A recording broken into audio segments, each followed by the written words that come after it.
Bonjour, c'est Maman, citoyen de la République très démocratique du Gondwana, président du Parlement du Rire. Je suis aujourd'hui à Lubumbashi dans l'émission La Team JMJ.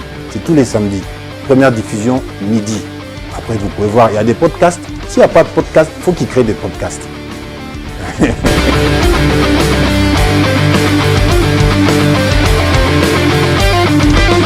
Réussir sa reconversion professionnelle après une carrière sportive implique plusieurs défis. Ce 20e épisode de la team JMJ va s'articuler autour des défis entrepreneuriaux que peuvent rencontrer les sportifs à la retraite et comment ils peuvent s'en sortir sur ce chemin. Dior Maoussa sera notre guide. Pour voler plus haut, les aigles ont eu un guide royal. Didier Tshimanga, après juste des années de création, les Aigles du Congo s'y sont donné les moyens pour changer l'histoire du football congolais et Tshimanga a palpé la cour des grands.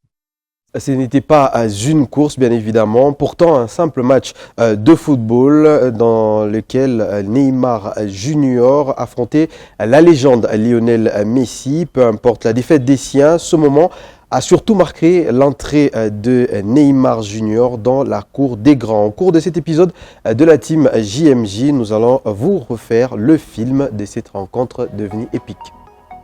Le casting est donc au complet. La team JMJ, c'est parti comme toujours. On se la joue autrement.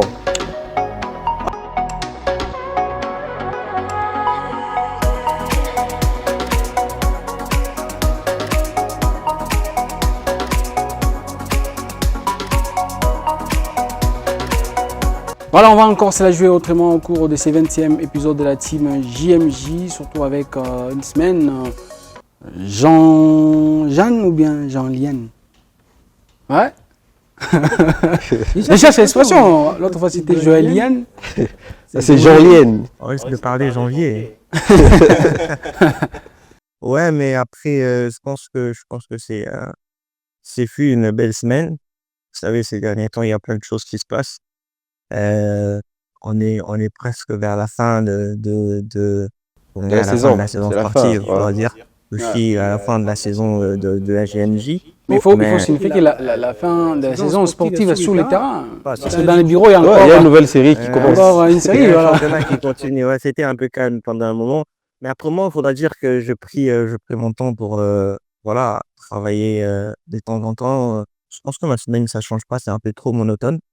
Peut-être pendant nos vacances, je vais me déchaîner. Mais après, ça reste quand même une semaine. Mais il n'y a pas un élément spécial, un élément qui sort de l'ordinaire, on va dire, dans ta semaine. Non, il n'y en a pas eu. Peut-être qu'il faut dire que j'ai participé à plusieurs galas. Hein. Donc, que ce soit des galas de boxe ou des galas de cyclisme. Vous savez comment je suis dans ces mondes-là. Ouais. Après, c'était des amis. On a rigolé. Hein. J'ai vu des gens se donner des coups, mon cher. Donc, on va suivre d'abord ça, ce qu'a été la semaine des Jean Chouy, mêlée avec tous ces gars-là, boxe et cyclisme. Salut à toutes et à tous, bienvenue dans ma semaine. C'est un plaisir pour moi de partager cette semaine avec vous. Alors, sans plus tarder, je vais passer déjà au plus essentiel pour cette semaine.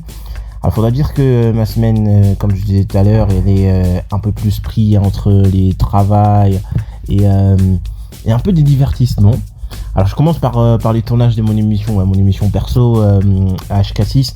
Comme vous pouvez le voir là, c'est sur le plateau des HK6 et c'est une émission à Carmin. On revenait sur l'omerta au cyclisme et quelques recadrages. Après il y a une petite vidéo, un début que vous avez vu là, c'est une collègue qui me provoque à 2 doigts seulement du début de l'émission. Et c'est pas du tout facile de gérer tout ça là. Donc voilà. Bon, quand même, on est passé à autre chose. Alors, dans la suite de ma semaine, c'est que j'ai participé à un gala de boxe. Je crois qu'il s'agit de Kali Boxing Promotion. Les gars, la famille, je vous jure, c'est une masterclass. J'ai jamais vu des gens se donner autant de coups comme ça. Et c'était en face, c'est pas facile d'avoir toutes ces personnes robustes, qui remettent un peu, des partout. C'est incroyable. Mais sinon, on a pu participer à ça et je crois que pour moi, c'est une belle expérience. Donc du coup, je vais vous laisser suivre un extrait, voir à quoi ça ressemble, pratiquer du boxe en République démocratique du Congo. Je vous laisse regarder et on se capte après sur le plateau, bien sûr.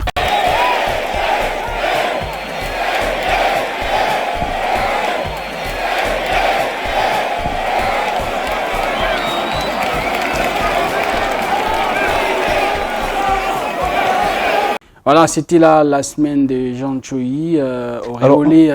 Moi, j'ai une question pour lui. J'ai dit, mais comment vous faites pour assister à un combat où les deux gars, ils n'ont pas de problème, en fait? Ils viennent se taper à l'occasion de rien. Moi, je supporte pas ça, moi. Ouais, mais après, ce qui est bien, c'est que quand tu te déplaces pour un gala des box, par exemple, pour toi, dans la tête, ce que tu pars te divertir. C'est comme quelqu'un qui part au stade pour voir un match. Mais Voir de la violence. Le football, c'est plus doux, tu vois, c'est calme. Tu vois. mais c'est une violence réglementée, c'est ça le problème. Parce que toi, tu te bats pas quand c'est un boxeur. Hein. Qu'importe. Lui, c'est interdit. C'est interdit. Les athlètes ou les pugilistes, je sais pas. C'est vraiment interdit pour eux de se battre avec des personnes lambda. Mais après, quand tu pars là-bas, les bières, c'est qu'il y a des gens qui sont plus forts que les autres. Et juste ces défis-là, de se dire que bon, si le film il peut créer la sensation, il peut battre l'autre. Comme moi, j'ai vu un combat, celui que je vous ai fait voir là. Peter Kabedi et Thierry Mami, je crois, c'est un Zimbabwéen.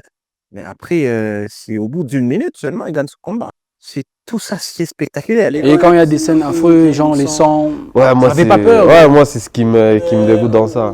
C'est violent, il y a toute une organisation pour ça. Il y a une équipe médicale qui monte à chaque round. Quand un athlète déjà présente des inquiétudes, tout de suite, on fait appel au médecin pour voir s'il peut continuer. Mais moi, j'aime le côté avant match, avant combat. Moi, j'aime les shows qu'il y a, comment ça chambre au poids et tout. C'est intéressant. Mais après, le combat en soi, je reste encore dubitatif. Ah, c'est compliqué avec ces disciplines-là, la boxe surtout, et aussi le MMA. Ouais, il y a les MMA, il y a l'UFC aussi. Enfin, l'UFC qui gère un peu tous les MMA. Il y a la boxe anglaise, la boxe un peu classique et tout. Donc, c'est un peu ça. Il y a aussi les gens qui font, comment ils appellent encore les pugilistes qui font... Shikaiku, quelque chose comme ça. Ce sont des karatékas. Les lutteurs, voilà. Lutteurs, la Il y a lutte. aussi les lutteurs, il y a les judokas, tout comme ça.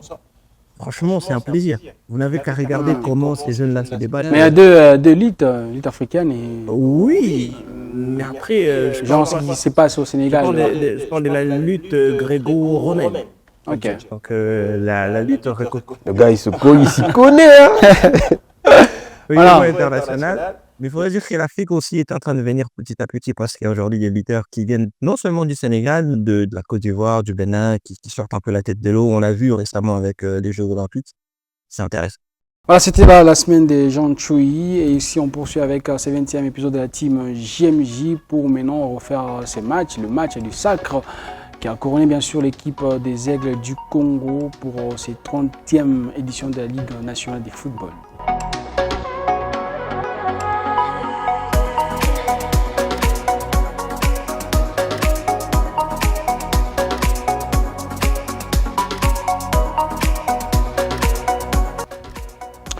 Voilà, les Aigles du Congo, après juste 2 ans de création, ils créent sensation dans le football congolais. Ils changent les cours de l'histoire. Joël Banewa, l'équipe de Vidier Chimanga qui vient tutoyer les grands et après c'est un sacre de la Ligue nationale de football. C'est historique. C'est historique dans tous les sens du terme parce que voilà, on a un club qui vient bousculer la hiérarchie, mais je ne sais pas si les gens se rendent compte de la symbolique. Ils gagnent quand même à Kamalondo, qui est le stade du TP. Et le TP, c'est le mastodonte du football congolais, multiple tenant du titre de cette Ligue nationale de football. Donc, quelque part, ils sont venus prendre ce trophée là où il était. Donc, c'était un symbole fort. Et même pour Vidier Chimanga aussi, parce que c'est quelqu'un qui a bâti un projet. Moïse, on a parlé des Tango Fort. Oui, justement. Mais aujourd'hui, ce que Vidier Chimanga fait, il dévance pratiquement tous les présidents de clubs de RDC. Excepté Moïse Katumbi et Tango Fort qui ont eu, eux, l'habitude de gagner le championnat. Ouais. Mais aujourd'hui, quand vous mettez les autres présidents, ceux qui sont passés par des clubs, qui ont fait les noms, etc., ils n'ont pas eu ce que Vidier Chimanga a eu, c'est-à-dire un titre en Ligue nationale de football. Après, au-delà de ça, c'est quand même de l'investissement ciblé. C'est un investissement fait de manière professionnelle et c'est un club qui a vécu, comment je veux dire ça, ils ont vécu normalement. Un club de football doit être viable et c'est ce que les Aigles du Congo ont réussi à faire. C'est peut-être le seul club qui s'est offert des stages. Rappelez-vous, ils ont été en Tanzanie, ils ont été en Angola, question de préparer le championnat. Ils n'avaient pas de Ligue des Champions à jouer, ils avaient que ce championnat-là et ils se sont concentrés sur ce championnat. Au-delà de ça, c'est quand même quelqu'un qui a posé les bonnes bases du football. Le football, c'est quoi? Mettre tes joueurs dans les bonnes conditions. Les Aigles, ça ne quémande pas dans la rue. Ils voyagent bien, ils sont bien logés, les joueurs sont bien payés et la structure, elle est professionnelle.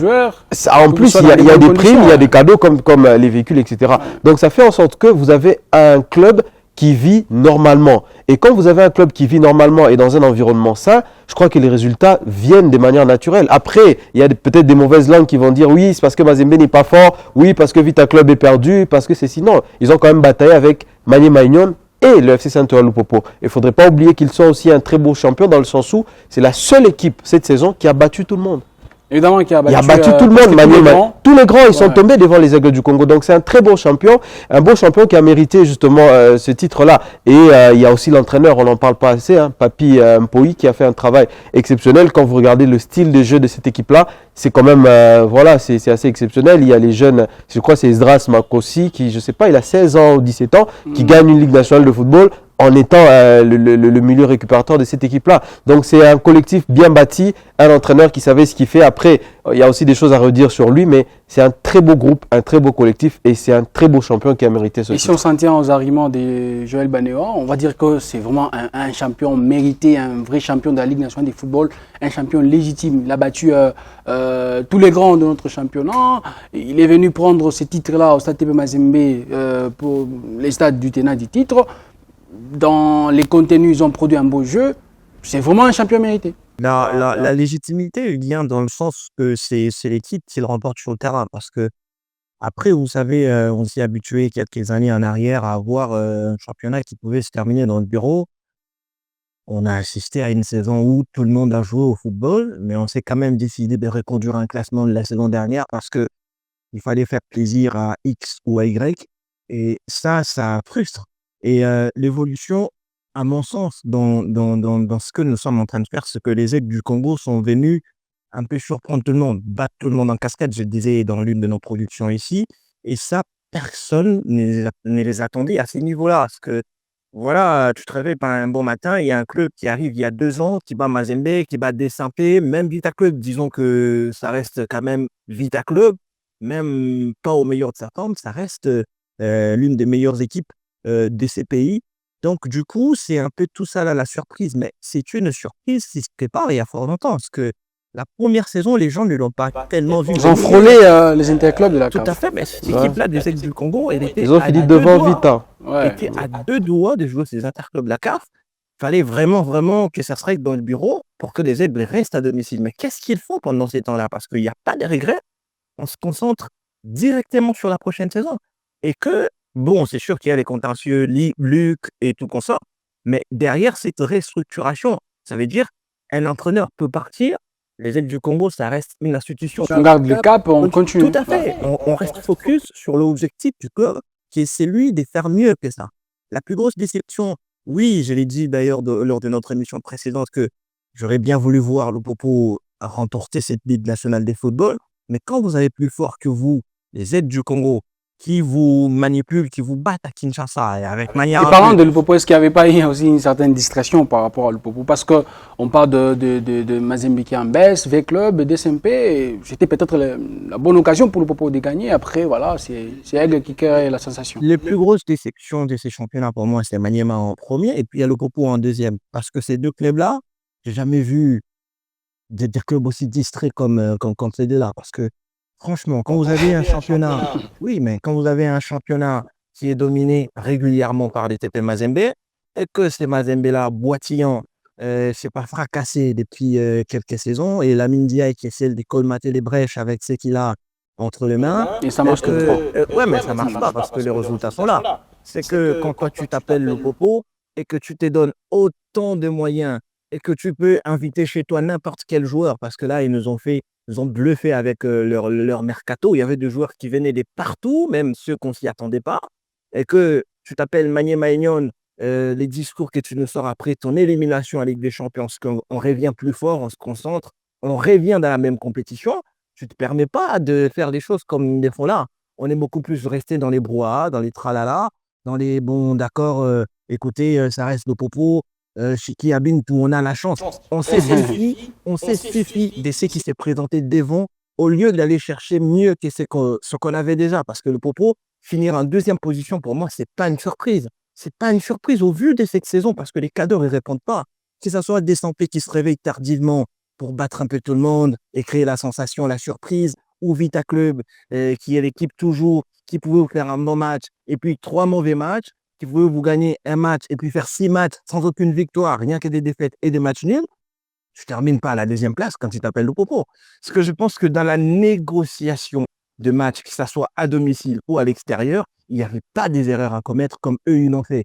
Tu peux pas virer ton entraîneur comme ça. C'est sûr que Luc, oui, c'est pas ça le débat, mais quand tu es focus sur un objectif. On aura bien sûr le temps de revenir sur le bilan en général Donc, de cette moi, personnellement, je suis déçu. 30e édition de la Ligue nationale de football. Parlons toujours de cette équipe des Aigles du Congo. Il y a encore des dossiers dans le bureau, même si on parle des Aigles comme champion de cette 30e édition de la Ligue nationale de football, mais quand même il y a encore des dossiers.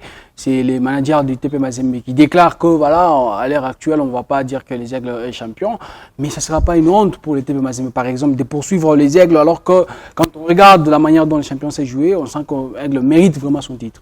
Rappelez-vous, en 2021, Mazembe a célébré un titre alors qu'il y avait le dossier Zao Matuta là. Évidemment. Ils ont célébré le titre avec M. Kekenge. Et généralement, à la CAF, c'est en septembre qu'on va régler les dossiers. Moi, je rappelle simplement aux gens que, je ne sais pas, c'est en 2021, si j'ai bonne mémoire, Mazembe a célébré les titres. Nous étions là. On a vu comment M. Kitenge, ensemble avec les joueurs, le staff, etc., la famille Mazembe, ils ont célébré un titre. Quelques semaines après, remis la cagnotte. Oui, quelques semaines après, c'est Vita Club qui a été déclaré champion. Aujourd'hui, il se retrouve dans la position inverse et il veut donner aux gens des leçons de morale. C'est quand même mal placé de sa part de tenir ce genre de discours-là. Après, oui, les contentieux qui existent en ce moment entre le TP et la Ligue nationale de football, parce que le TP a dit qu'ils vont aller faire appel auprès de la fédération. Je pense pas que Mazembe aura gain de cause parce que c'est une erreur administrative qu'ils ont commise. Et ils ont juste du mal à l'accepter, ils ont juste du mal à se rendre à l'évidence que on a quand même mal fait les choses en ce qui concerne Mangoulou. Donc aujourd'hui, ces 3 points-là, et quoi qu'il arrive, les 3 points ne vont pas permettre à Mazembe d'être champion. C'est pour évidemment, une place c'est la grande question, africaine. Mais après, voilà, tout chamboulé avec une saison blanche. Après, on répond. Oui, mais justement, c'est de la mauvaise foi. Vous savez, le football, c'est un sport qui demande aussi du fair play. Et le fair play, c'est dans la tête, c'est dans la mentalité. Ça, c'est un manque de fair play, c'est un manque de classe venant de quelqu'un comme lui qui est quand même une grosse personnalité de notre football. C'est quand même tombé très bas. Ton club peut être en difficulté. Sportivement, ça existe. Même le Barça l'a été. Mais la baisse sportive de ton club ne peut pas t'obliger à te rabaisser aussi à ce niveau-là. Donc, je pense que le TP Englebert Mazembe a toujours du mal à accepter ces différentes erreurs. Même s'ils ont gain de cause, ça ne va pas changer grand-chose. Les Aigles seront champions quoi qu'il arrive. Donc, je crois que c'était quand même mal placé. Ce n'est pas un beau discours. Il faudrait plutôt, du côté du TP Mazembe Englebert, se concentrer sur les améliorations à faire au sein de cette équipe-là pour revoir le grand TP qu'on a l'habitude de voir en Ligue nationale de football. Donc, je crois simplement que c'est un TP qui est tombé, mais qui ne veut pas accepter le fait qu'il soit tombé. Évidemment. Ce qui est sûr, c'est que il est sûr de ce qu'il dit parce que peut-être qu'il est au courant de la magouille qui se prépare, je sais pas, à la FECOFA en connivence avec la Ligue nationale de football. Ça peut être ça. Aujourd'hui, on sait que c'est sûr, il y a une fragmentation entre ceux de la LINAFoot et ceux de la FECOFA parce qu'il y a certaines décisions qui ne sont pas très appréciées à la LINAFoot et qui sont prises par la LINAFoot dans les sens inverses, qui ne font pas aussi je beau brûle à la FECOFA. Donc ça reste une fragmentation qui fait qu'aujourd'hui, on ne sait pas à quoi s'en tenir. Mais après, ce qui est sûr, ce qui est vrai, est que aujourd'hui, les TP Mazembe est dans cette position-là où tu es habitué à tout le monde, dans le sens de... Et surtout, Mazembe finit 5e cette saison. C'est ça. Derrière des SMP. C'est que tu as habitué tout le monde à leur dire il n'y a aucune saison au Congo sans que Mazembe n'ait joué aux interclubs de la CAF. Allez-y, c'est depuis 2003 que Mazembe n'a jamais raté une édition, que ce soit de la Coupe de la CAF ou de la Ligue des Champions. Depuis 2003. Ça n'a jamais existé. Et en Ligue des Champions, c'est depuis 2006 si je me documente bien, franchement. C'est que ça fait que tu as habitué ton public sportif, tu as habitué les gens qui te suivent à une certaine régularité et que tu as du mal à comprendre qu'aujourd'hui, tu es en difficulté, tu n'as pas assez de bons armes pour aller jouer, que ça soit la Ligue des Champions, la Coupe de la Confédération. Mettez Mazembe aujourd'hui avec son effectif, même en Coupe de la Confédération, ça ne fait pas les poids. Parce qu'on a tellement beaucoup d'adversité avec des clubs qui viennent d'Afrique du Sud, des Tanzanie, qui viennent de l'Algérie, de la Tunisie. Et ça, Mazembe ne fait pas les poids. Ils nous ont pris des 4-0 à l'extérieur des saisons précédentes. Parce que cette réalité-là, les camps Mazembe a du mal à l'accepter. Mais bon, concédons-leur ces 3 points. Ça fait rien, ça change rien. Ils vont pas gagner la Ligue nationale de football. Ouais, ça fait. C'est quoi ces magouilles et c'est quoi ces magouilles là qui se préparent, on va dire, C'est ce que je disais ici. pour mettre de côté les résultats de cette saison. On s'est habitué tellement à faire play, à faire plaisir aux clubs qui sont des habitués, comme on s'est dit. On ne peut pas avoir une saison sans Mazembe, sans Vita Club ou sans Desampé. Pour nous, c'est un péché grave, c'est un péché canonique. Mais ce qui est normal dans le football. Il faudra aujourd'hui. Non, au Congo, c'est pas normal. Dans le football, c'est normal, mais au Congo, c'est pas normal. Parce que quand tu fais ton championnat sans Mazembe, ça veut dire que ces championnats-là n'est pas bien organisé. C'est à Mazembe de te rappeler que je n'ai pas eu la chance de jouer tous les matchs à domicile comme tout le monde, donc je me sens lésé. Alors qu'on se rappelle une saison ici, on a eu un champion. L'histoire des Sanga Balende. Déjà la saison dernière, Mazembe a joué tous ses matchs à domicile. Vous vous rappelez l'histoire des Sanga Balende? Sanga Balende pouvait se dire, écoutez, arrêtons le championnat cette fois-ci, parce que moi aussi, je pense que à ces stades, je mérite les titres. Je dois faire je mérite les titres. À l'époque, c'est Ngoï Kassange qui était président. Et donc, du coup, c'est ce que Mazembe nous ressort comme carte aujourd'hui. Donc, je pense que c'est honteux. Je pèse mes mots, c'est honteux. Évidemment, c'est honteux. C'est honteux pour Mazembe. C'est honteux pour les fanatiques de Mazembe qui tiennent aujourd'hui Mordicus à aller en Afrique alors que le club ne va pas bien. Prenons l'exemple du Al-Ahly. Prenons l'exemple de l'Espérance de Zamalek aussi. Prenons l'exemple des Zamalek. Quand ça ne va pas, restez. Refaites des choses, réintégrer. Mettez de nouveaux joueurs. Allez-y. Préparez la nouvelle saison. Ça ne demande rien du tout. Ça demande la concentration. Joël, et ça, Mazembe ne l'a pas. Et si la fédération ou bien la Ligue nationale de football cédait aux caprices du TP Mazembe, mettre de côté les résultats de cette saison, ce sera une manière de cracher sur les efforts des autres. Oui. Et on tue le football. Et en fait, c'est ça ma crainte, c'est ça la peur que j'ai. Quand j'ai récemment suivi la lettre de la FECOFA qui demandait à la Ligue d'être stricte en ce qui concernait les débordements, etc., j'attends aussi la même chose de la fédération en ce qui concerne l'homologation du classement de la Ligue nationale de football. Parce que qui a instruit à la Linafoot de terminer son championnat au plus tard, le 26. Et il y a eu un jour de plus, bien évidemment. Mais je pense quand même qu'au stade où nous en sommes, et avec les élections qui se profilent du côté de la FECOFA, s'il y a une bonne chose à faire, c'est de valider ce classement. Parce que pour moi, il est tout à fait légal.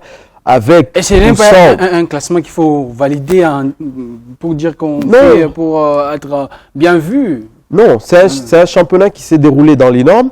C'est vrai qu'il n'y a pas eu de fin normale parce que le calendrier n'est pas allé jusqu'à son terme, mais simplement, on a juste eu un champion sur terrain qui a mérité. Et aujourd'hui, je pense qu'il est grand temps d'arrêter avec les accointances, d'arrêter avec les amitiés au sein du football. La sportivité, c'est sur le terrain, vous n'avez pas été bon, c'est fini et on vous écarte de la course. Évidemment, les Aigles du Congo méritent bien leur titre de cette 30e édition de la Ligue nationale de football. On va suivre de près ces dossiers de la Fédération et de la Ligue nationale de football. Ici, on va faire les apps rapidement dans cette team JMJ.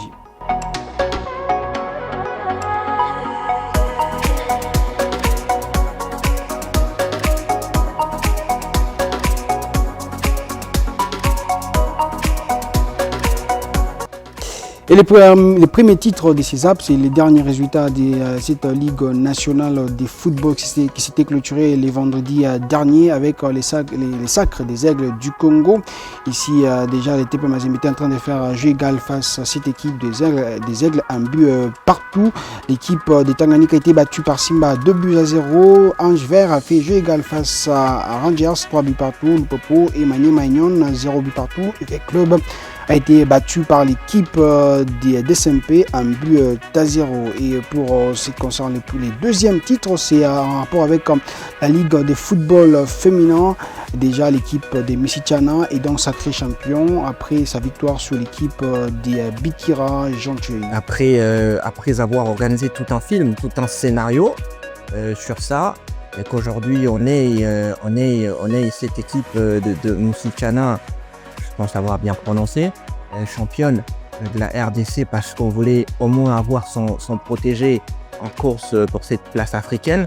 Bon, bonne chance quand même au Corbeau, à la famille Corbeau, hein, je répète, parce que c'est Moussichana, c'est Mazembe. On nous a d'ailleurs rappelé par les passés qu'on fait la carte des Mazembe par cette équipe de Moussichana.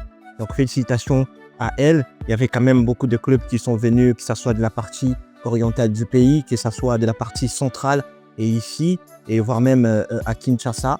Des clubs comme Amani, il y avait de l'expérience dans ces championnats-là. Même si c'est une orchestration, ça reste quand même une belle victoire pour elle. Coupe du monde des clubs, Manchester City et l'Inter Milan, la surprise générale, ont été éliminés respectivement par l'équipe des Al Hilal et Fluminense. Ouais, c'est ça même ce que l'on voulait de cette Coupe du Monde des clubs, avoir ces genres de sensations, avoir ces genres de résultats.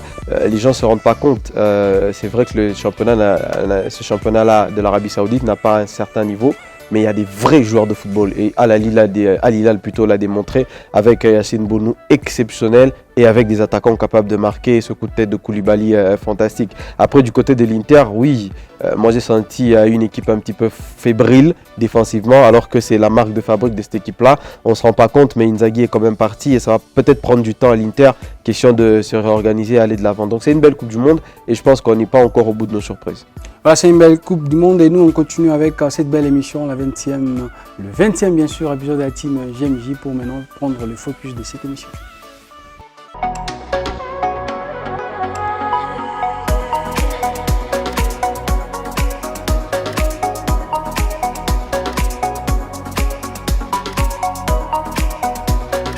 Comment réussir la reconversion professionnelle après une carrière sportive? C'est donc la grande question de notre focus pour ce 20e épisode de la team GMJ. Et pour cette question, on reçoit Monsieur Dior Maroussa sur ces plateaux. Bonjour Monsieur Dior.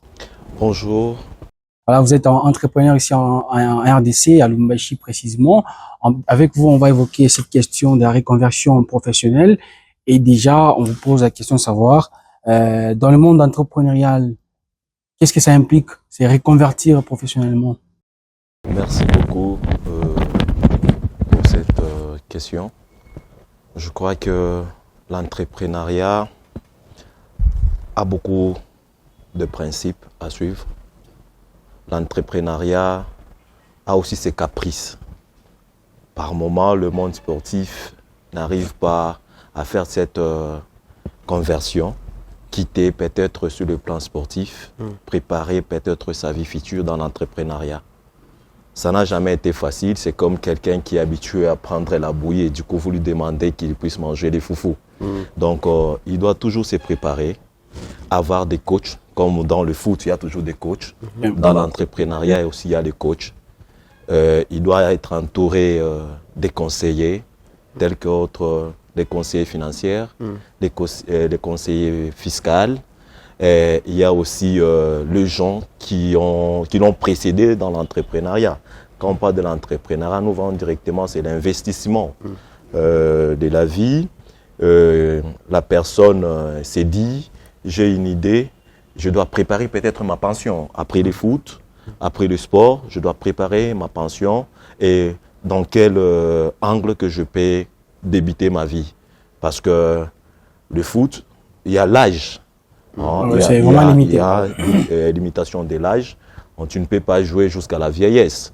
Mais dans l'entrepreneuriat, tu peux être là jusqu'à ta vieillesse sera rassurée. L'argent, c'est bien beau quand on te paye. Tu reçois tes primes. Tu dois savoir où investir et quoi faire pour préparer le futur. Et c'est même la grande question. Et par contre, c'est quoi la première étape quand on veut se reconvertir? Premièrement, d'abord, les sportifs, il ne doit pas attendre peut-être à se reconvertir après leur carrière professionnelle, mais il doit commencer à marcher avec tous les deux à la fois.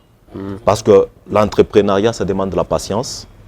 L'entrepreneuriat, ça demande l'étude du risque. Ça demande l'expérience. Parce que lorsque tu es encore footballeur, tu as encore ces talents, des opportunités s'ouvrent facilement que d'attendre au moment où tu seras peut-être parteur sur le plan sportif pour commencer à entreprendre ou bien à mettre le soubassement. Parce que quand tu es encore jeune, tu es star, tu peux toquer à n'importe où, on peut t'ouvrir la porte facilement. Parce que l'entrepreneuriat, c'est d'avoir d'abord le monopole sur le marché. Tu es star, tu toques, on te reçoit et donc, tu peux avoir le marché. Oui, ton image t'accompagne, voilà. Ton image t'accompagne. Or, si tu es peut-être dans le déclin de ton carrière et tu attends que c'est le moment que je peux investir, je crois que c'est un risque.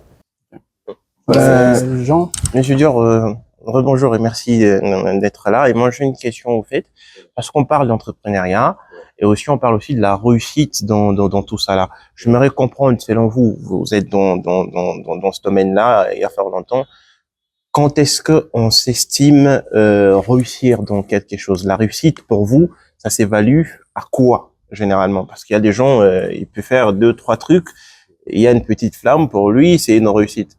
Est-ce qu'il y a un degré dans lequel on peut estimer évaluer, effectivement j'ai réussi? Et la deuxième question, c'est celle de savoir, parce que vous parliez ici de marcher de pair avec les deux objectifs, en même temps pratiquer une carrière sportive. Et les sports, il n'y a pas que le football, hein. Il y a le tennis, basket, natation et tout ça là, c'est les sports en général. Comment s'y prendre en soi? Parce que ça n'a jamais été facile. Un joueur, il est entre des avions tout le temps. Tu dois faire Kin, le Bumbashi, des fois comment faire Maroc, tes autres parce activités, que t'as pas les temps, effectivement, tout à fait, de faire les suivis complets des autres activités connexes à ta carrière de football. Merci beaucoup. Vous savez, dans l'entrepreneuriat, il y a 3 types de projets. Il y a le projet lointain, où tu te projettes, tu te dis que je dois réaliser peut-être un X projet pour 5 ans et peut-être je peux commencer à produire ou bien reproduire tel service. Et lorsque tu atteins ton objectif, avant peut-être ces 5 ans, tu commences à produire, là tu n'es pas encore arrivé. Arriver au sommet, c'est-à-dire atteindre premièrement le but dans le temps, dans l'espace et les gains. Parce que tout ce que nous faisons dans la vie, c'est de trouver le gain. Parce que tu dois limiter aussi les gains d'investissement. Tu te dis, j'ai investi autant d'argent, après 5 ans, je dois atteindre tel montant. Et lorsque tu atteins le montant que tu étais en train de penser, directement, tu peux te dire que j'ai essayé d'atteindre mon objectif. Parce que l'objectif, peut-être, c'est de servir les gens. Tu te dis que je dois servir la population congolaise et peut-être dans toutes les 26 provinces. Et lorsque tu sers la population dans 4 provinces, je ne crois pas que tu as essayé d'atteindre ton objectif. L'objectif, c'est d'atteindre sur le plan national, les 26 provinces. Et aussi à maximiser les recettes. Parce que dans tout ce qu'on est en train de faire dans la vie, on cherche à maximiser les recettes dans un court délai. Là, je crois que ces projets-là, il y a aussi le projet à court terme. Donc, tu peux te dire que ce que je fais peut-être, c'est j'investis seulement pour aider les gens. Peut-être les orphelins. Tu peux te dire que non, de veuves, je peux commencer à les aider. Et tu te dis que c'est en court terme, je peux créer une maison de fondation, peut-être une ONG pour aider les gens. Tout ça, ça fait partie de l'entrepreneuriat. Et il y a d'autres personnes qui investissent peut-être par manque à faire. Il s'est dit que j'ai de l'argent et tout, je peux investir, même si ça ne me procure rien, de toutes les façons, je fais quelque chose comme distraction. Mais ce que nous voulons ici, c'est préparer une vie future.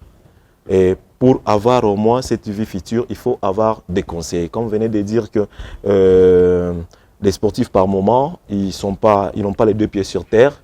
De toutes les façons, il peut quitter aujourd'hui, après une semaine, il quitte encore, il voyage. Comment est-ce qu'il peut organiser les services? Comment est-ce qu'il peut être en même temps sur terrain, en même temps aussi au service? Ça risque de lui compliquer la vie.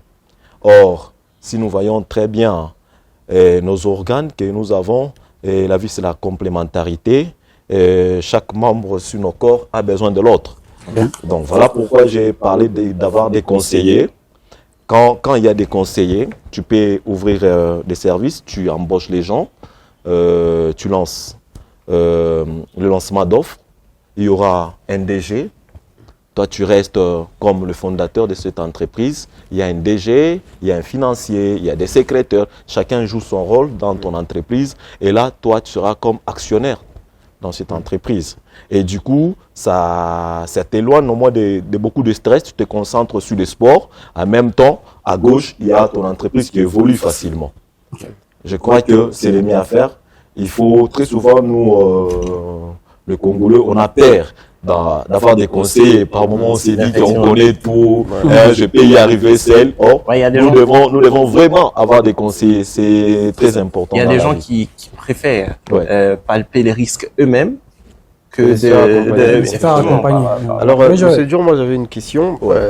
La première d'abord, c'est celle de savoir qu'est-ce que vous allez conseiller à un joueur ou à un sportif qui veut se lancer dans un business. Quel serait le business le plus rentable possible? Parce que vous avez parlé tout à l'heure de l'étude du risque. Et quel est ce conseil-là que vous pouvez donner à un footballeur, à un tennisman ou à je ne sais pas qui a besoin d'investir pour assurer ses jours meilleurs? Merci beaucoup pour cette question. Je crois que la question est très importante dans cette émission et savoir dans quoi investir, quand investir et dans quel secteur mettre ses deux pieds. Je crois aujourd'hui, notre pays, je dirais dans l'ensemble, dans l'entrepreneuriat, notre pays est encore vierge. Et encore vierge par rapport à d'autres cieux. Aujourd'hui, chez nous, avec $200, tu peux investir et tu peux gagner la vie. $200. $200. Franchement. Ouais. Tu peux investir et tu peux gagner la vie. Si je dis $200, tu peux gagner la vie. Je vous donne l'exemple typique parce qu'il y a ces sportifs-là qui se disent que non, moi, on ne me donne pas beaucoup, tellement que ce que je gagne, c'est juste le pain. Voilà pourquoi j'ai voulu commencer au plus bas niveau pour remonter. Avec $200, par exemple, c'est un projet, entre parenthèses, je me dis en tant qu'entrepreneur, président de petits commerçants, je commence dans le petit commerce. Par exemple, je me dis, il y a beaucoup de sirères dans la ville de Lubumbashi, n'est-ce pas? Ok. Ce sont par moments des petits chèques que nous appelons, des petits chèques. Ok. J'ai $200. Je fais quoi pour gagner le pain avec ces petits-là? Je les appelle, 50 petits, ils viennent auprès de moi. Je leur dis, je les conseille, je dois vous faire de grands hommes sur la ville de Lubumbashi. Je vous paye des tennis, de polo, bien écrit, des casquettes bien écrites, un sac où il y a les matos, cirage, tout. Par exemple, je dépense $10 par personne. Je fais ça. Et je le mets dans différentes communes ou avenues. Et du coup, il commence à cirer au lieu de 500 francs. Il cire à 1000 francs. Mais là, est-ce que vous ne courez pas finalement les risques? Oui, c'est une très bonne idée. Ouais. Très bonne Mais idée. il y a un grand risque par rapport. Mais là, tu ne te prends pas un conseiller. Il y a des gens qui commencent aussi des business comme ça. Effectivement, c'est fructueux au début. Les gens sont chauds, mais plus ça avance, plus il y en a qui partent avec les matériels, qui s'enfuient. Et ça fait que plus tu n'es pas là, tu tombes en faillite. Voilà. Quand j'ai dit que ça peut payer, et le risque, c'est quoi? C'est de chercher d'abord un chef qui doit contrôler et coordonner. Le petit chèque ont des chefs, n'est-ce pas? Je prends le plus grand, c'est lui qui a le monopole sur eux, c'est lui qui contrôle. Et ça doit être un homme de confiance. Alors, cette personne, il aura aussi quelqu'un qui peut le contrôler de près, à qui moi je ferai totalement confiance. Il marche avec lui. Après, l'entrepreneur, c'est un risque. Oui, il marche avec lui. Et quand il lui verse, il est toujours, peut-être je donne même le véhicule. Leur chef ne quitte pas le véhicule avec mon personnel, le plus proche. Il fait le paiement on arrive dans un coin, on trouve peut-être après 1 heure, nous devons se retrouver à tel endroit pour le versement. Tu as déjà travaillé 5 000, on récupère les 5 000. Et ce que nous ne devons pas oublier, dans l'entrepreneuriat, c'est un risque à courir. Même si tu essayais de mettre la sécurité à 99%, il y aura toujours le 1% qui peut t'échapper. Et qu'est-ce que... Alors, premièrement, il faut accepter les risques. L'entrepreneuriat, c'est accepter les risques. Savoir tomber et se relever. Ne jamais abandonner. Never give up. C'est ça l'entrepreneuriat. Ouais. Et qu'est-ce que vous pensez de ceux qui disent que le meilleur investissement, et on voit les grands sportifs l'ont fait, hein, le meilleur investissement, c'est investir dans la pierre, c'est-à-dire que l'immobilier, c'est une forme de garantie. Est-ce que vous pensez que cet investissement-là, c'est le meilleur des investissements? Je dirais en même temps oui et non. Pourquoi? Parce qu'il y a ces investissements-là qui dépassent l'immobilier. Il suffit juste de savoir, par exemple, je me dis aujourd'hui, je peux prendre un contrat ou bien signer 2 actions dans des startups. Un jeune peut-être, informaticien qui finit, il crée une application. Aujourd'hui, nous avons beaucoup d'applications qui font entrer d'argent plus que même l'immobilier. Et on fait l'étude de cette application et moi, en tant que sportif, j'essaie de booster ces jeunes. On crée le serveur, on héberge et ça fait la in dans le pays et je peux gagner plus que ça. Parce qu'il suffit seulement que je trouve des internautes et des gens qui sont intéressés à l'application. Je gagne par exemple 100 francs lorsque la personne se connecte, fois autant d'abonnés, j'ai autant après 1 heure. Par contre, dans l'immobilier, tu attends mensuellement qu'on te paye. Et aussi l'immobilier, aujourd'hui, beaucoup de gens, quand ils parlent d'immobilier, ils sont en train de penser peut-être créer peut-être l'immobilier genre de maisons, genre à domestique, et des appartements et tout meublé. Ce n'est pas ça. Par exemple, celui qui crée l'immobilier dans des complexes commerciaux, il est plus rentable que celui qui crée des appartements. Parce que dans l'immobilier commercial, la personne aura d'abord peur de se déplacer, de changer son adresse. Parce qu'il s'est dit que si je change d'adresse, je perds des clients. Mais celui qui est dans l'immobilier domestique, il s'est dit, de toute façon, je déménage et tout, et j'avance. Vous voyez? Et aussi, par exemple, je peux ajouter en prenant des actions dans des entreprises. Il y a de grandes entreprises. Aujourd'hui, tu peux prendre des actions peut-être dans des mining, dans des entreprises qui fabriquent des boissons. Et lorsque tu as des actions, par exemple, 10% seulement dans cette entreprise, et ça dépasse l'immobilier. Oui, Jean. Ouais, c'est vraiment une belle matière que nous sommes en train de découvrir là. Monsieur Dur, les sports ici chez nous, en fait, ou les sportifs ici chez nous, faudra le dire, la plupart n'ont pas la chance, par exemple, de faire des études. À peine il grandit, à peine il a un talent, et ses parents décident 2 fois de le mettre au service du sport, et ils n'ont pas droit à toutes ces formations-là. Et ça fait qu'aujourd'hui, on a des joueurs qui terminent leur carrière, des joueurs monuments, enfin, des stars qui traversent des générations, mais à la fin, c'est vraiment des gens qui ont du mal à tenir des 2 bouts du mois. Et pour prévenir ces genres de risques dans l'avenir, vous étant entrepreneur, ayant exercé ou qui exerce dans ces domaines-là, qu'est-ce que vous pouvez prodiguer comme conseil aux équipes, par exemple, de football qui hébergent ces joueurs-là, ou aux académies, par exemple, qui forment ces joueurs-là, et pourvu que les joueurs, effectivement, le joueur aussi sache qu'en dehors du football, il y a toute une vie. Le football, c'est max 35, 37 ans. Déjà, tu jettes perpète. Et le reste, c'est toute une vie que tu dois assurer. Merci beaucoup. Moi, je crois que peut-être dans les académies, on n'apprend pas l'entrepreneuriat.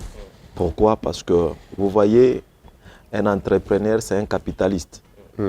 Lorsque tu viens t'inscrire pour le foot, moi, je ne peux pas te dérouter la vision. Te dire qu'en dehors du foot, tu peux aussi investir dans ça. Donc, je crois que peut-être tu as les talents d'investissement, d'un investisseur, Mais si je commence à te mettre à l'oreille à chaque fois et en même temps j'ai besoin de toi sur terrain, tu risques peut-être de fuir. Alors, voilà pourquoi il cache au moins cette façade et il s'est dit que non, qu'on évolue, focus sur cette ligne de sport, qu'on reste vraiment sur le sport.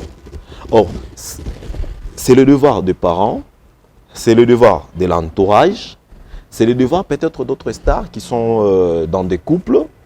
Donc, il doit peut-être avoir des coachings. C'est ce que je dis, les coachings après le sport. Donc, c'est important. Un sportif doit avoir les conseillers, n'est-ce pas? Un avocat, par exemple.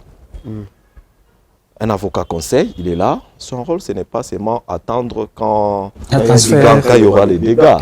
Non. Son rôle aussi, c'est d'aider parce qu'il doit protéger les contrats. Mais c'est pas une conscience eux-mêmes, c'est ça le problème. Le problème, la conscience vient lorsque tu entends quelque chose, on répète, on ne cesse pas de répéter. Aujourd'hui, tu n'es pas conscient. Demain, il y a quelqu'un qui te booste encore. Le lendemain, il te booste encore. Et l'appétit vient en mangeant. Le problème d'abord, c'est l'information. Beaucoup de gens souffrent parce qu'ils ne sont pas informés. C'est l'information parce que quand on t'informe et ça commence à créer le besoin dans toi, ça commence à naître. Au fur et à mesure que tu entends trop, on te dit que investir dans les boissons, donc les divertissements quand tu sors, parce que beaucoup de stars aiment se divertir. Donc on te dit investir dans des boissons peut-être alcooliques, sortir avec des amis, tu es en train de te détruire facilement, tu dois investir dans ça, regarde ton âge, tu étais en train peut-être de jouer 90 minutes, tu ne joues plus 90 minutes, tu joues maintenant 45 minutes, c'est le temps d'investir, vous voyez. Et quand il y a de tels accompagnements, des corps coaching, directement la personne va comprendre. Il n'y a que l'imbécile qui ne change pas. Mais une personne déjà, même s'il n'a pas fait de bonnes études, il peut toujours comprendre. Aujourd'hui, nous suivons sur le net, il y a beaucoup de stars internationaux qui essaient d'investir. Par exemple, vous lui téléchargez telle quelle image, regarde telle star, il est comme toi, il ne dépasse à rien. Donc, un coaching mental. Un coaching mental, ça peut aider et faire changer les choses. Parce qu'aujourd'hui, notre pays, on a eu deux grands stars, et ils n'ont même pas laissé quelque chose. Il n'y a pas d'entreprise Ils ont gâché leur image. Et monsieur Dur, moi j'aimerais savoir, est-ce que finalement ce n'est pas culturel? Parce que quand on regarde en Amérique du Sud, on a connu des grands sportifs qui sont fauchés aujourd'hui. Quand on regarde en Afrique, on va retrouver les mêmes problèmes. Des grands sportifs qui sont aujourd'hui maintenant qu'ils essayent. C'est pas seulement au Congo, même en Côte d'Ivoire, au Cameroun, etc.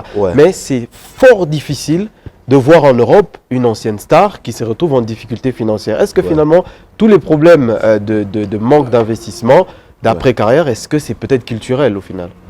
Moi je dirais, nous, le Noir en général, l'Afrique en général, on a un sérieux problème.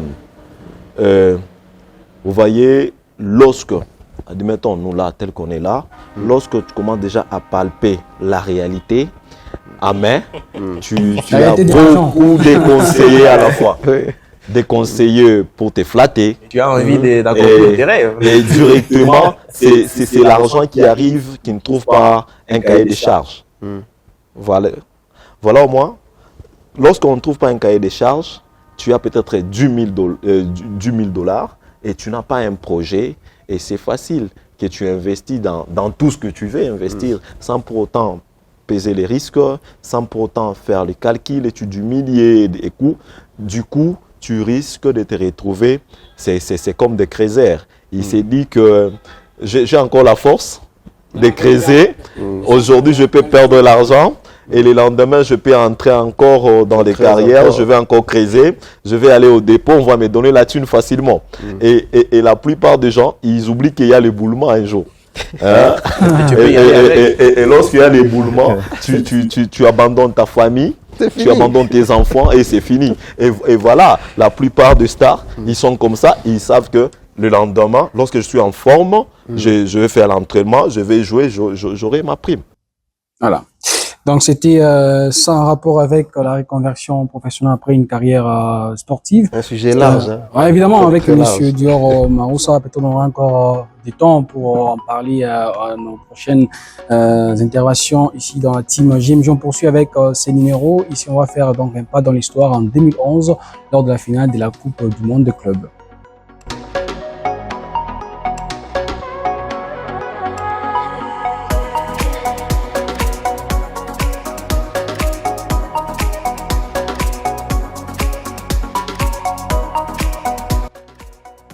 Voilà, Joël Banéo, un pas dans l'histoire. Messi et Neymar s'est rencontrés déjà dans des équipes différentes. Oui, une histoire qui deviendra beaucoup plus belle dans les années à venir. Mais pour ce match spécial-là, c'était donc le 18 décembre 2011 au stade de Yokohama au Japon. Une affiche de rêve pour une finale de Coupe du Monde des clubs. Le FC Barcelone, à l'époque coaché par Pep Guardiola, face à une équipe de Santos qui n'avait que pour prodige le jeune Neymar. Un duel que beaucoup présentaient comme étant un choc des générations entre le roi Lionel Messi, multiple ballon d'or, et celui qu'on annonçait déjà comme étant son successeur. Mais ce soir-là, il n'y a pas eu match. Malheureusement, le Barça a offert une démonstration de football, un récital collectif de pressing, de maîtrise et de discipline tactique. Dès la 17e minute, Lionel Messi ouvre le score d'un petit piqué magique servi par Xavi Hernandez. C'est ce même Xavi à la 24e minute de jeu qui va doubler la mise après un enchaînement technique venu d'une autre planète, parce que ce Barça-là était tout à fait particulier. Santos était donc asphyxié, incapable de sortir de sa propre moitié de terrain, et à la 45e minute, Cesc Fabregas va aggraver le score en marquant le 3e but, et à la pause, les Brésiliens sont donc essoufflés. En seconde période, Santos va tenter de réagir avec quelques opportunités, mais malheureusement, le score va encore s'alourdir. Les Barça va continuer à dérouler, et à la 82e minute, Lionel Messi revient encore et scelle la soirée avec un doublé somptueux après avoir effacé le gardien pour justement marquer le 4e but. 4-0 au score final. Le Barça est donc champion du monde des clubs pour la deuxième fois de son histoire, et le monde du football venait là d'assister à une véritable leçon. Le tiki-taka de Pep Guardiola avait atteint ce soir-là un autre sommet, et Lionel Messi, sacré meilleur joueur du tournoi, a encore renforcé sa légende après ce tournoi-là. Quant à Neymar, lui, il est réparti tête basse bien évidemment, mais il a retenu plusieurs leçons, il a été inspiré, et 2 ans plus tard, il rejoindra ce même Barça, l'ironie du destin. C'était donc ça l'histoire de Neymar face non seulement à Messi, mais face à un très très grand Barcelone. Et le Santos FC de l'époque, c'était quand même une équipe qui jouait un football assez attrayant. On connaît les Brésiliens, mais en face, c'était quand même l'une des plus belles versions du Barça. Et c'était logique pour Neymar de rejoindre cette équipe-là, parce qu'il avait presque tout fait en Amérique du Sud, et c'était logique pour lui d'aller en Europe. Monsieur Dior, vous étiez séduit par cette version du Barça, ou bien vous penchez un peu de côté Madrid? Nous sommes de l'autre côté. Voilà, De l'autre côté. Ah, c'est bon même. Il est de l'autre côté, du bon côté de l'histoire. Imaginez. Le Barça en 2011, c'était du vrai tiki-taka. Il faudra dire que voilà, ces Barça-là, Joël le disait d'ailleurs dans son texte, c'était une équipe stratosphérique qui venait de notre monde, totalement métamorphosé, avec un entraîneur qui à l'époque avait envie de marquer sa légende. C'est sûr qu'il en avait déjà fait, qui faisait parler de lui, mais voilà, quand tu joues une Coupe du Monde et que il faut la remporter, ils l'ont fait, et c'est sûr que faudra le dire, il y a toujours cet écart-là quand on parle de football européen, football sud-américain, africain, il y en a toujours. Et quand tu as une équipe du Barça en super forme, et puis un Lionel Messi sur qui tout le regard était braqué, donc ça reste incroyable. Mais après, vous savez, Neymar, peut-être la malchance qu'il a eue à l'époque, c'était de se retrouver dans une équipe qui ne permettait pas forcément de bien s'exprimer, mais ça reste un joueur talentueux, et ça, il a prouvé quand il est parti au Barça. Et pour moi, ça reste l'un des meilleurs joueurs du monde jusqu'à présent. Voilà, ça reste l'un des meilleurs joueurs du monde jusqu'à présent. Et ici, on va aussi mettre sur un piédestal un joueur qui a marqué l'histoire. C'est avec vous, Jean. Non plus aujourd'hui, j'ai pas des noms. Pas de carton. C'est son nouveau système. Ouais. Bien sûr, pas de carton. Voilà. Allez, bonsoir à tous et bienvenue dans cette chronique. On va prendre le temps de contempler la légende, de disséquer les gestes et de célébrer les génies. Et aujourd'hui, cap sur l'Espagne, cap sur l'élégance. Eh ben voici Andrés Iniesta, les maestros. Enfin. Les tétans, quand même. Il n'a jamais crié, il n'a jamais couru après les projecteurs. Pourtant, le monde entier s'est arrêté lorsqu'il a touché le ballon. Andrés Iniesta, c'est cette classe rare qui n'a pas besoin de mots pour convaincre, seulement d'un contrôle orienté, d'une passe entre les lignes ou d'un but historique comme ce soir de juillet 2010 où il offre la Coupe du Monde à l'Espagne. Formé à la Masia, des centres de formation du Football Club Barcelone, Iniesta s'est rapidement imposé comme l'un des milieux de terrain les plus raffinés de sa génération. À Barcelone, il a tout gagné. 9 titres de Liga, 4 Ligues de Champions et tant d'autres trophées qui remplissent une encyclopédie du football. Mais au-delà de ces titres, c'est l'art de jouer qui définit Iniesta. Un toucher de ballon délicat, une vision périphérique presque surnaturelle, une humilité désarmante.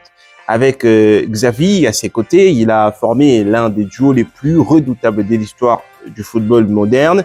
Ensemble, ils ont défini les tempos du football, imposant un rythme fait des patience, des maîtrises, d'intelligence, des milieux comme on en voit peu, capables de faire la différence sans forcément marquer, mais toujours en dictant le jeu. En équipe nationale, il est la figure discrète mais essentielle de la génération dorée 2-0, 2008, 2012, une Coupe du Monde et des prestations toujours au sommet quand l'Espagne avait besoin de son génie tranquille. Il part ensuite au Japon, faudra dire, aux Émirats Arabes Unis. Iniesta poursuit son voyage sans jamais trahir son style. Même loin de l'Europe, il continue à inspirer, à enseigner, à transmettre ce qu'il signifie et ce qu'il sait de ces mondes artistiques en parlant du ballon rond. Aujourd'hui, à 40 ans, il incarne la sagesse. Certains disent qu'il est l'un des meilleurs milieux de terrain de l'histoire.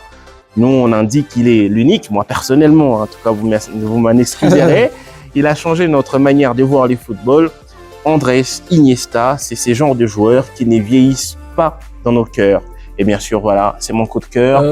Joël Banewa, un petit gabarit, mais quand même imposant sur le terrain, au milieu de terrain, dans sa manière de toucher la balle, dans sa manière d'orienter le jeu. C'est tout simplement astronomique. Il suffit d'aimer d'abord le football pour aimer Andrés Iniesta. Si tu aimes le football, tu vas aimer ce joueur-là parce que c'était un joueur déjà difficile à détester par son calme, comme son humilité, son humilité. Mais techniquement, on a rarement vu ça. Pour moi, les milieux de terrain qui m'ont les plus impressionné dans le football, c'est Zidane et Iniesta parce qu'ils avaient cette capacité à faire briller les autres. Et j'ai suivi plusieurs documentaires où les joueurs du Barça de l'époque te disaient quand on ne sait plus quoi faire avec les ballons, on donne à Iniesta parce que lui, à chaque fois, il avait cette capacité-là de pouvoir décanter des situations. C'était un pur génie et c'est un joueur qui n'a peut-être pas encore des successeurs parce que son niveau était tellement stratosphérique. Et pour moi, aujourd'hui, on te parlera des Pedri, des Vitinha au Paris Saint-Germain. C'est pas encore ça. Moi, j'ai envie de le voir.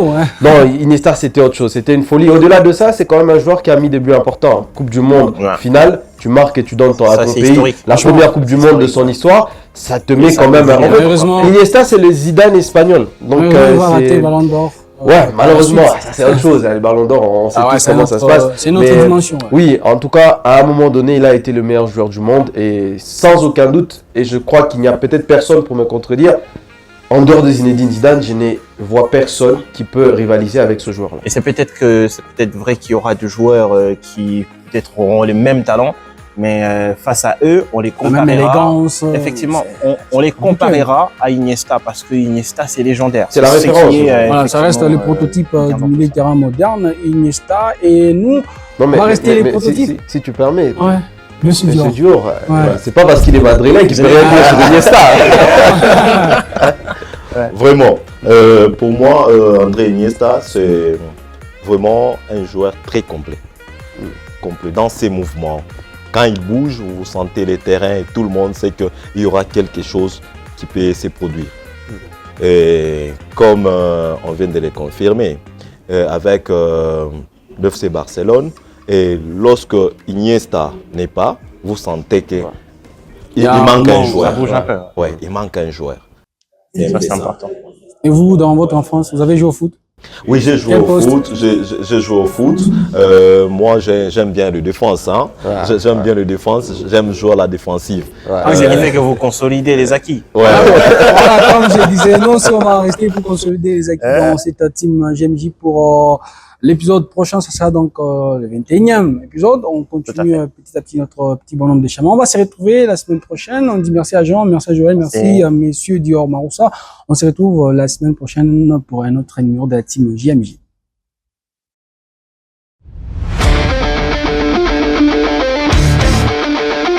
Bonjour, c'est Maman, citoyen de la République très démocratique du Gondwana, président du Parlement du Rieur. Je suis aujourd'hui à Lubumbashi dans l'émission La Team JMJ.